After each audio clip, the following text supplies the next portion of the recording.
What's up, guys? I'm Zach Joaquin. This is On the Horn. I'm coming at you from the tunnel under Capital One Arena right outside the media room right now. After VCU beat Loyola Chicago 62-55 today in the Atlantic 10 tournament semifinals to advance to what is their ninth A10 championship since joining the conference, A10 championship game since joining the conference in 2012-2013. VCU is 9-0 in A10 semis. They're 2-6 in A10 championships. So a little bit of fortune to reverse tomorrow in the final against either George Mason or St. Joseph's, who are playing right now. I think Mason was up 49-42 last I looked on the TV in there about midway through the second half. So if it is VCU Mason, it'll be an outstanding atmosphere here tomorrow because both of those fan bases traveled incredibly well, understandably given the proximity to DC, right? But it's going to be a CAA throwback. Those teams have never met in the Atlantic 10 championship. I mean, this is actually Mason's first Atlantic 10 semifinal today since joining the conference, but they knew each other really well in CAA tournament days. I think VCU eliminated Mason in the last 4 years that they were in the CAA, and they met in the 2009, 2007, and 2004 CAA championship games. So a lot of history there. It's going to be an outstanding atmosphere tomorrow, but I don't want to get too far ahead. They still got to take care of St. Joseph's. Let's talk about today because VCU led this game for 33-24. Loyola for only 305. VCU by as much as 12. And Loyola's biggest lead was 3 in the really early stages of the first half, but it was not that comfortable as those numbers would suggest because we had an inflection point with about 5 minutes to go, right? So VCU takes a 12-point lead, which ended up being their largest late in the first half. That's when they really created separation on a Philip Russell stop and pop 3 in transition from the top of the key. I love that moment because Phil grabbed a rebound, was a one-man fast break, and there were 2 Loyola defenders back. I think one of them was a big. It might have been Miles Rubin, who's obviously a great rim protector, led the A10 in blocks this year. And Phil said, screw it, and just pulled up from 3 and hit it, and the VCU fans went wild. It felt at that point like VCU might make it, similar to the Bonaventure game yesterday, in which they were pretty comfortable. But that was not the case. In the second half, credit to Loyola. They were physical, they were gutsy, and they chipped away throughout, largely on the strength of the offensive rebounding, right? VCU has been an elite offensive rebounding team this year, and Loyola gave them a taste of their own medicine in that regard today, because Ramblers 22 offensive rebounds, 17 second chance points. VCU only 9 offensive boards, 4 second chance points. So Loyola really extended a lot of possessions. Their bigs were outstanding in that regard. Miles Rubin, 5 offensive rebounds. Kimani Hinshaw, 4 offensive rebounds. Jalen Deloach, a name that VCU fans know well, and we'll talk about him in a second here, 4 offensive rebounds. And they really crashed the glass and extended possessions and chipped away. And they led 51-50 after a Francis Wakori putback with about 5 minutes to go. And VCU's lead had evaporated. The Ramblers fans were loud. The thousands of VCU fans here. It was tense. It was nervy in that moment. Ryan Odom called a timeout. And Odom, I think, in his couple years at VCU, one of his greatest strengths is reading what his team needs from him in certain moments in terms of his demeanor, right? We saw in the George Washington game earlier this year, he can get fired up, he can get tense, and he can get on them and lay into them when they need that.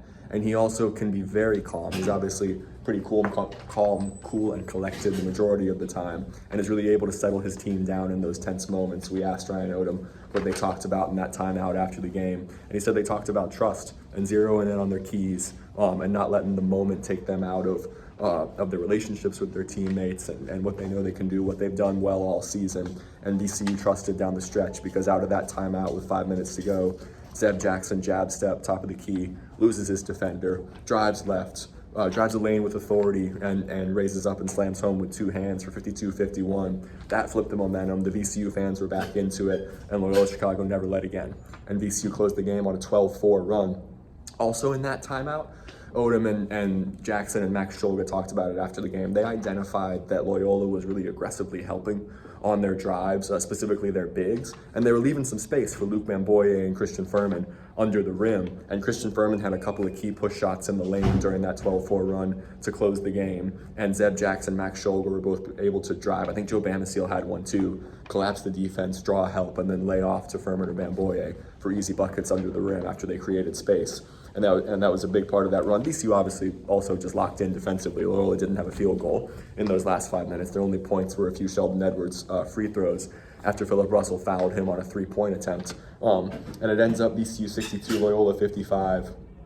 Individuals to talk about in this game: Max Scholga, 14 points, 10 rebounds, 4 assists, 2 steals. After yesterday, he only had the 1 field goal and 11 assists in the Bonaventure win. I think the contrast in those 2 games is just a wonderful illustration of Max's ability to read what a certain game needs from him. He's been such a great all-around player this year. After last year, he was largely a volume scorer. In the rebounding department, in the defensive department, he's improved so much this year. Everything that I've seen says he's a second-round NBA draft pick and that he's going to go pro and get a chance to make it in the NBA. And I think that was some of what he heard from scouts last year. He did a workout with the Spurs, right, and just really improved his conditioning to be able to be a defender and play more minutes. He played 36-51 today.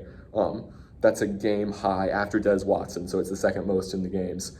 Des Watson played 38-50 for Loyola, but Max, man, just the defense down the stretch there was outstanding. From him, Philip Russell, Joe Bamasiel, and Zeb Jackson in those key moments. Brandon Jennings as well played 10-22, came off the bench to play good defense. Philip Russell was the only other VCU player in addition to Shulga in double figures. The scoring was pretty spread for the Rams today. He had 10 points, 2 steals. I thought his perimeter defense was outstanding again, especially, and this is, I think, an effort led by Phil, but Max and Zeb were also huge parts of it, Brandon and Joe as well. Des Watson and Jaden Dawson today, the star guards for Loyola, combined, what is the math on that? 4 of 31 from the field, and 2 of 15 from 3-point range. They were held to 9 points for Watson, 6 points for Dawson. Dawson was an all-conference honoree. Drew Valentine talked yesterday about how he felt like Watson should have been an all-conference honoree, and I like his game a lot. Those are 2 great players, but VCU did an outstanding job defensively on them today, because this was not a great offensive game for VCU, right? 22 of 51 from the floor, that's fine, 43.1%, but 6 of 24 from 3, that's 25%. VCU in these 2 games in the A10 tournament, they shot 5 of 30 yesterday, so what's the math? They're a combined 11 of 54 from 3-point range in these 2 games. And so for a team that I think outside shooting and guard depth, obviously a big part of its identity, to prove that you can win in a tournament setting with your defense in other ways, other guys can step up, is huge for VCU, because if they start hitting outside shots tomorrow, then they're going to be really tough to beat when they're playing defense at this level. Luke Bamboye, 6 points, 4 blocks for him, which was a really cool matchup to see him with Miles Rubin, the A10's leading shot blocker. And I have to say that Luke won that battle today in terms of rim protection. His 4 blocks give him 70 on the season. That moves him into 9th all time on the VCU list for blocks in a single season. So just got to be one of the best defensive seasons a freshman has ever had in a VCU uniform. He's been elite in that regard. Some other numbers to throw out there: Shulga, the 14 points and 10 rebounds. That's his 3rd double-double this season for VCU and the 8th of his college career between his time at VCU and Utah State. And what are some other individuals to look at? Jack Clark, 7 points. He was 19 over on the plus-minus, which is wild, in only a 7-point game. And Jack Clark battled some foul trouble, picked up 4 and didn't end up fouling out, but he missed long stretches of this game with 4 fouls.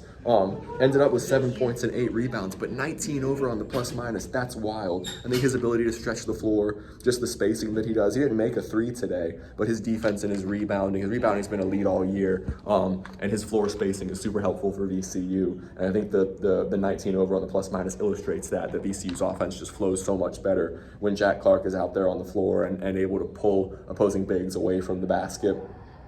Joe Bamasiel, 8 points, 3 of 8 from the field, 3 rebounds, only played 19:04. Joe attacked the cup effectively again. He's still kind of trying to find it with his outside shooting. Saw 1 go down today, so that's good for his confidence. But his willingness to attack the cup when it's not falling from outside has been big for VCU down the stretch of this season. Zeb Jackson was clutch, like I talked about, with some of those plays down the stretch there. And he ended up with 8 points, 4 rebounds, 4 assists. Was a great distributor, tied Shulga for a team high in assists. Again, just he's so quick off the dribble, and when he commits to attacking the cup and collapsing the opposing defense and either kicking out to a shooter or laying off to Firm or Bamboye, I think that's where some of VCU's best offense comes from. Furman, again, 3 of 4 from the field, 7 points.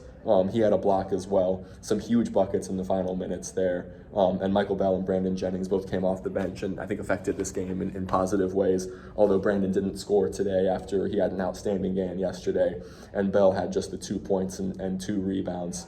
But that's a synopsis of it.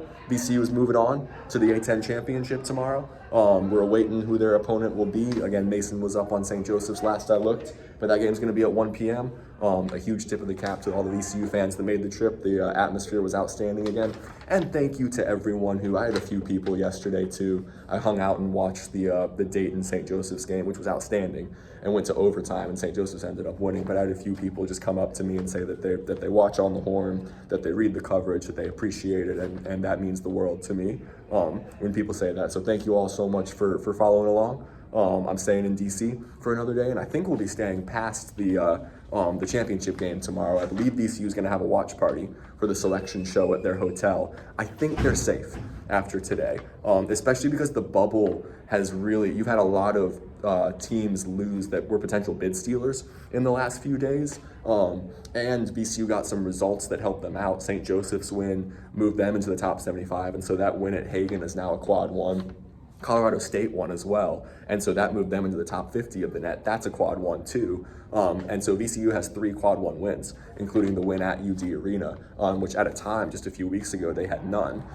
So I think their resume is pretty ironclad at this point. I'd be shocked tomorrow even if they lose, if they're not in the NCAA tournament, but that's still yet to be seen. I'm sure VCU fans would rather them take any of the wondering out of it and win that game tomorrow and get a 9 or a 10 seed in the NCAA tournament and not be potentially playing in the first 4 if they were going to be an at-large team. But I'll have a game story online shortly here. There's a quick recap up, and then stories from the A10 championship tomorrow, as well as the NCAA tournament selection watch party up here in DC. So I'm Zach Joaquin. This is On the Horn. Thank you all so much for following along, and Rams are headed to the championship. We'll see you tomorrow.